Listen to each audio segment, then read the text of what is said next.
The Nintendo Wii, one of the most iconic and best-selling consoles from Nintendo.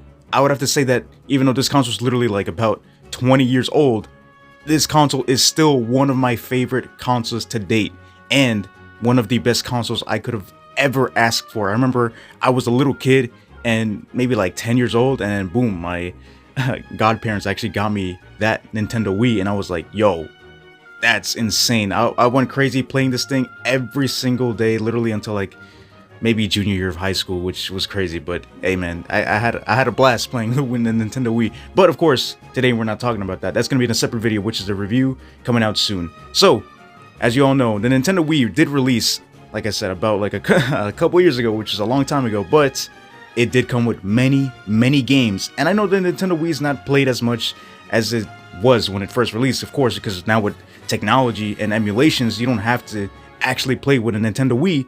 But I can definitely say that if you don't have a Nintendo Wii, and if you're a collector and you do want to collect games and consoles, then maybe I can list some top 10 games for you to play and some honorable mentions towards the end of the video. So let me know what you guys think of this list that I created. Of course, this is just my opinion, so don't take anything personally, because this is just what I think and what games I've played. So these are just my taste and what I think would be recommended towards you guys. So let's see what this list consists of, and yeah, feel free to let me know in the comments down below if you have any other game recommendations to see if other people would like to play those games. So let's get right into the video.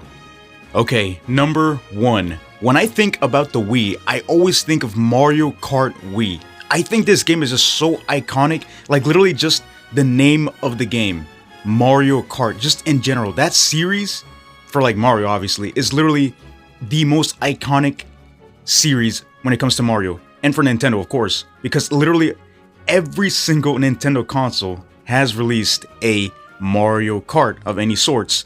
So I think this game has to be in the list. It only makes sense. It's a Mario Kart game. You race against your friends. Of course, now you can't actually play the game online because they took down the servers a long time ago, but I definitely think it should be recommended. And in case you want to do solos levels, then yeah, highly recommend this game. It's fantastic. It's great. It's one of a kind, and I honestly prefer, this is probably my favorite Mario Kart out of every single one that they have released over the years. So let's go on to number 2. Now, for this game, I remember as a kid, this had to have been one of my most favorite games just because of the fact that it's a new Super Mario Bros. Game, but it's on the Wii. It's a 2D Mario game. If you want to take it back a little bit more stress-free, it's more chill. It's literally the most iconic thing for Mario. It's a 2D Mario game. So I feel like if you do like that type of game, this is a perfect fit for you. And also it's literally, they added a bunch of levels that were so unique, so cool, and overall it just felt really balanced. Now when it came to the actual bosses and the level designs were so good to me. Like they just felt really good and original. And coming from the Nintendo DS version, it felt really cool. Of course I missed the blue shell, when you, obviously that's an item where you use, but I'm kind of glad they didn't bring that because I felt like I was going way too fast with that item. But there's just so many unique parts in this game that I really enjoyed. It's pretty much the Nintendo DS version on the Wii, just improved and a lot better. It felt really good and balanced. And when it came to the bosses, it just, I still remember that one last boss. It was stage 8, I'm pretty sure it was, against Bowser. Oh buddy, yeah, I was crying tears when I was a kid because I had to fight that man, and oh yeah buddy, I was crying. But they did add multiplayer, which is a huge thing for this game. It had 2-player, 4-player. You can play with however many people you wanted to, and I remember I used to play with a bunch of my friends. We went crazy, and you could just complete the levels there, and it was just a fun experience overall. So I really think this game is highly recommended, and it's still good even if you want to play by yourself. So if you haven't played the game, I would highly recommend it. It's a great game, and it would be a great experience for you. So let's go on to number 3. Now I'm gonna derail from Mario for a bit because literally the entire list that I have is like 90% Mario games. But this game to me is one of the most iconic Dragon Ball games. Dragon Ball Budokai Tenkaichi 3. This game is just so unique when it comes to the Dragon Ball franchise. So goated, I'm not even gonna lie. You get to play as almost literally every single Dragon Ball character that released, like up to like the Dragon Ball, if you know Dragon Ball, like the Majin Buu Saga arc in GT. So it was one of the most iconic. When I say iconic, I can't emphasize that enough. To the point where we have a new game, which is Dragon Ball Sparking Zero nowadays. to where it doesn't even compete to Dragon Ball Budokai Tenkaichi 3. It was so good that you can play co-op, you can do multiplayer. It was a bunch of different good things. The story was good, the bosses were tough, I'm not gonna lie, they were crazy, and the combos and everything. This game was, the gameplay style, this game was just so good. I just had to recommend it for the Wii. This game was probably one of the most best-selling games when it came to Dragon Ball. For that specific IP was just so good. I mean, who doesn't love Dragon Ball? So that's why I had to derail it from Mario, because this game is just so good. I love the gameplay aspect, I love the graphics, and it just felt so good and so unique. So highly recommend this game. So yeah, let's go on to number 4. Up next, we have Mario and Sonic at the Olympic Games. Now, I know they don't make the games anymore. The last one was literally in Tokyo 2020, to which there was some like copyright claim or something like that. I don't know what's going on with that stuff. I just, it's really sad what they did, that they canceled the entire franchise, to which I grew up with this franchise. I really enjoyed the Mario and Sonic games. These games are so good. They were so fun. I played them with friends, I played them by myself, and even then with myself, it was just so cool. It was so fun. You get to experience many of these sports that you get to play. Of course, they're mostly sports that are involved in the Olympics, to which is mostly like track, equestrian, I think it's called. I don't know what I'm talking about. The one with the horses and all that stuff. So yeah, it's a bunch of games that you get to play and experience for yourself, and it was really cool. And I'm glad they introduced this franchise specifically, to which it was Mario and Sonic. They introduced a bunch of characters, and you could have played, and it kept on growing and growing with these characters. So I highly recommend these games, specifically Mario and Sonic at the Winter Olympic Games. This one was so iconic to me. This is probably one of my favorite ones. This is probably my favorite, if not my second favorite, when it came to the Mario and Sonic games. But it was so unique because it had a story mode, it had a bunch of mini games. The mini games were so cool, they were so fun. The aspect of everything that you could do in this game was so cool, and I'm glad that Nintendo decided to invent and implement this franchise. And I can't forget the motion controls. That was probably one of the best aspects of this specific game, or franchise, or series, if you want to call it like that, where, for example, if you were skiing, you would actually have to pretend you were actually skiing. You would have to use the motion controls of both the Wii remote and your nunchuck and pretend you were actually like skiing, like I said earlier. And it was just so fun and so unique, and such as like games as curling and other things like that. So I'm glad they implemented the motion controls, because it just felt really cool, and it felt like you were actually at the Olympics. So big up to Nintendo. And let's go up to number 5. Now hold on, before you guys say anything, I did not forget about this game, and it's not number 1 because I'm not putting these in like any specific order. These are just any games, like whatever. So it's not like in a specific order, like, oh, Mario Kart Wii's number 1, the next one's number 2. No, this is just any random order. But this game, Super Mario Galaxy, dude, yo, I'm not gonna lie, this franchise, well, this series, okay, I can't say franchise anymore, I gotta say series, my boys. But dude, this series, Mario Galaxy 1 and 2, have to have been the most game-changing games for Nintendo. And it just proved that Nintendo can do many things if they really put a bunch of their heart and soul into these games. And it just improved with Mario Galaxy 2. These games are so unique, and I'm combining both of these because they're technically the exact same game in a way. So I'm just combining both of these to make it only one game. So these games are just so game-changing. And what do I mean by game-changing? It felt so surreal to the point where just like they actually remastered these games, kind of had quotation marks on remastered, on the Nintendo Switch, because they're so popular. And it really sucks that they didn't remaster Mario Galaxy 2. But these games, when you played them as a kid, you were in awe, you were in shock. I don't know what Nintendo was thinking when they released these games, but the Galaxy games have to have been one of the most iconic games for the Mario franchise. I honestly think that this specific series literally pushed the Mario franchise even more out into the world, because everybody has been asking for a Super Mario Galaxy 3 for the past many years. I'm not even kidding. Like, ever since Super Mario Galaxy 2 has been released, everybody has like literally fallen in love with this specific series of Mario. So I honestly think that they should create it for the Nintendo Switch too, which I honestly think they might do. And it only makes sense because everybody has been asking for this specific remaster or a Super Mario Galaxy 3 for the past several years.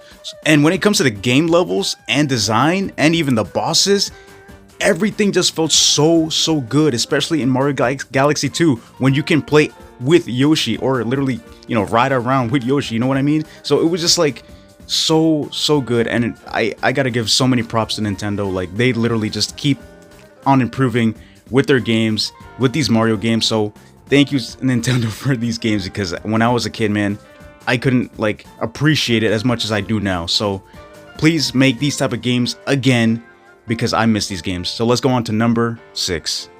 Ah, yes, Sonic and the Black Knight. Probably one of the best Nintendo Wii Sonic games there is out there.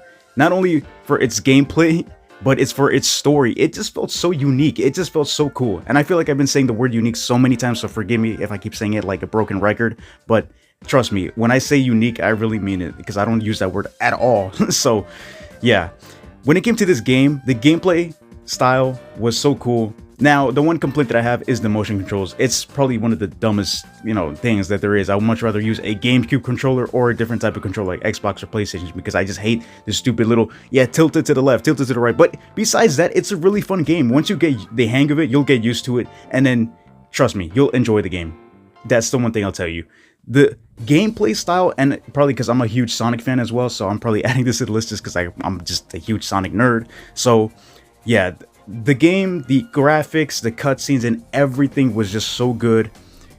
You get to play as Sonic as a knight with a sword. It's kind of like, you never see that. So this is one of these storybook games that Sega has released over the years, and I mean, I have nothing else to say, but I highly recommend it. It's cool. If you haven't played any of the storybook games such as Sonic and the Secret Rings and Sonic and the Black Knight, I highly recommend that you guys play it.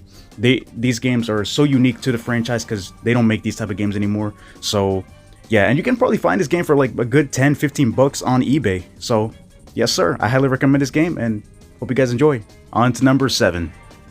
Now, I'm pretty sure most of you are just like, yo, what is this game? Yeah, Toy Story 3. This game, as a kid, was one of the most like best games that I've ever could have played, and it was one of the hardest games that I've ever played as a kid. Trust me, when you were a kid, you think every single game is hard, but trust me, when I played this as a kid, I legit wanted to cry, especially when I was playing as Buzz Lightyear. So this game introduces 3 characters: Woody, Buzz Lightyear, and Jessie. So it only makes sense for you to go, like, if you're obviously a huge Toy Story lover, you'll probably love this game. So of course, when I saw the game, I was like, dude, yo, I need to play that game. And I've done other things that I wasn't supposed to, like play the game when I wasn't supposed to, because it was for somebody else. Yes, sir, we don't talk about that. So yeah, this game is kind of like an open world type of game. There's different level designs based on your character, which is so unique to this game. It's pretty cool. And there's like a bunch of mission based things that you need to complete. So yeah, and there's a bunch of collectibles too. So yeah, it's a little random game, but I honestly think if you love Toy Story, you'll enjoy this game. So yeah, really quick, different one. So yes sir, let's go on to number 8. And here comes the big one: Mario Party 8 and Mario Party 9. I decided to add both of these just because those are 2 games that I've played, and I've actually played Mario Party 9 recently, and I kind of enjoyed it, even though many people don't like the game. But come on, it's literally Mario Party. The amount of mini games that there are in these games, specifically Mario Party 8 and 9, is just crazy. But I think if I had to choose one, I would definitely say Mario Party 8 would be my favorite out of all of the Mario Party games, including the new recent Nintendo Switch ones. They just don't hit the same. Mario Party 8 is just so good that it just brings your entire family together, as well as 9. But 9 is more like of a, you play with your own teammates, and it's not really the same as Mario Party 8, where it's more competitive. So that's just me, that's just my take on it. So yeah, I mean, I definitely recommend, if you are somebody that likes to play with your family, somebody that likes to play with your friends, then yeah, all you got to do, have 4 Wii remotes, and then boom, you guys just go crazy and compete against each other in these mini games. And that's one of the best things about the Mario Party series. It's mostly made for your family and friends. You don't actually have to play by yourself. It's not like an actual story type of game. Yes, there is like an actual type of story type of thing in the game, but it's not necessarily for that. You're playing for the fun of it and to compete with your friends and family. So that's why I added these specific Mario Party games to the list, because they're literally the only Mario Party Wii games, and that's just my opinion. I would play it. I still play Mario Party. It's fun. I enjoy it. I play with both my mom and my dad. I know, man, but hey, whenever it's my birthday, I go crazy and I have fun with them. So I'm just a happy child. On to number 9. Now for number 9, I actually chose something pretty basic and something that pretty much comes with your Wii when you first get it. I remember when I first got the Wii, I was surprised. I was like, yo, they gave us a free game, Wii Sports. I was like, wow, that's crazy. And then when I first played it, I was kind of like, I got kind of bored of it pretty quickly. But of course, you know, that's how it is for like most of the games that, you know, release at first. But when I saw it, I definitely fell in love with the Wii Sports and Wii Resorts. I decided to add both of these in pretty much one bundle, if you want to call it like that, because it's just so unique. You get to play as your Mii character and you get to compete with other people. It just feels so kind of like a chill type of time with your friends and family. This is another type of, not necessarily Mario Party type of game, but it's something that you can kind of relax and play either with yourself or with some friends, family members, and it's pretty cool because you get to play different sports. This is more like of a sports type of game compared to like an actual competitive mini game. So yeah, that's my take on it. Now, on to number 10, the big finale. Now, for the final and last game that I would recommend that you get would be Super Smash Bros. Brawl for the Nintendo Wii. Dude, this game, I'm not gonna lie, when I first played this game, I went absolutely crazy. I just love this game. This is probably my second favorite Super Smash Brothers game. It was just so good. It was so cool, man. I remember when I first played it, I just kept picking Sonic. I mean, once again, I'm a Sonic nerd, my boys. So yeah, I went crazy with Sonic. I played Mario, Link, and every single possible character. This game was so peak to the point where it's probably the most popular Super Smash Brothers game as of right now, excluding the Switch one. So yeah, I honestly think that if you really do want to play a co-op type of thing, if you want to compete, once again, these games towards the ends are mostly for you to compete with your family and friends and to do mostly co-op type of games. So yeah, I highly recommend this game, and if you do have an extra controller, why not grab it, give it a chance, and go crazy with your friends, family, whoever it is, even your pets, man. So let's go crazy and let's see what the honorable mentions are. Now, when it comes to the honorable mentions, I did have these 4 specific games in mind, and I didn't make it, you know, they didn't make it to the top 10, I guess, if you want to call it like that. But I did have Zelda Skyward Sword. I didn't mention it because it literally got an HD remaster for the Nintendo Switch recently, so I was like, why even include it? But, you know, if you do want to play it on the Wii, you might as well play it. You do have Pokemon Battle Revolution, you do have Super Paper Mario, which is another goated game, and of course Mario Sports Mixed. So those are the games that I did have in mind.